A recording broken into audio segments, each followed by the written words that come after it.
అసలు ఏంటి ఈ హైడ్రా? ఇలాంటి మరింత సమాచారం కోసం మా యొక్క ఛానల్ని సబ్స్క్రైబ్ చేసుకోండి, లైక్ కొట్టండి, కామెంట్ పెట్టండి.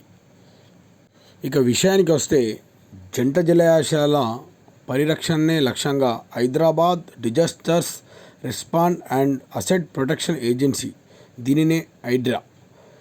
అయితే ఈ హైడ్రా హైదరాబాదులో ఉన్న చెరువులు మరియు మీద జలాశయాల సంరక్షణ కోసం ఈ యొక్క హైడ్రాను ఏర్పాటు చేశారు. ఈ యొక్క హైడ్రా అక్రమ కట్టడాలను కూల్చివేసే దిశగా, చెరువులో అక్రమ కట్టడాలను కూల్చివేసే దిశగా రాష్ట్ర ప్రభుత్వం హైడ్రాకి పూర్తి బాధ్యతలను అప్పచెప్పింది. దీనికి కమిషనర్గా ఏవి రంగనాథన్ ఐపీఎస్ గారిని నియమించారు. అయితే ఆక్రమించిన భూములను, చెరువులో ఆక్రమించిన భూములను వెలికి తీర్చే ప్రక్రియనే ఈ హైడ్రా చేపడుతుంది.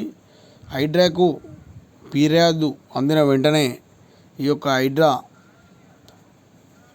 పనులు ప్రారంభించి ఆ యొక్క అక్రమ కట్టడాలను కూల్చివేసి ఆ యొక్క చెరువులను కానీ కుంటలను కానీ హైదరాబాదులో కాపాడుతుంది.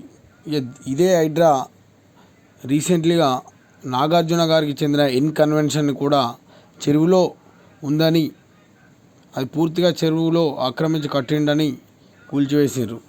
దీంతో హైడ్రా అనేది చాలా సంచలనంగా మారింది.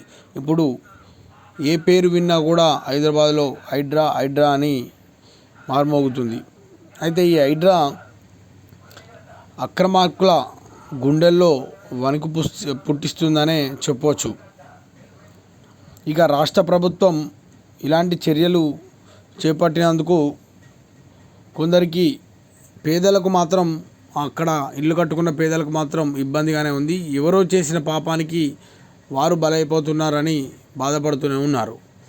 ఇలాంటి వారి కోసమైనా రాష్ట్ర ప్రభుత్వం ఏదైనా ఒక మార్గం వెతికి పెట్టాలని, వారికి న్యాయం చేయాలని అక్కడ ఉన్న ప్రజలు కోరుకుంటున్నారు.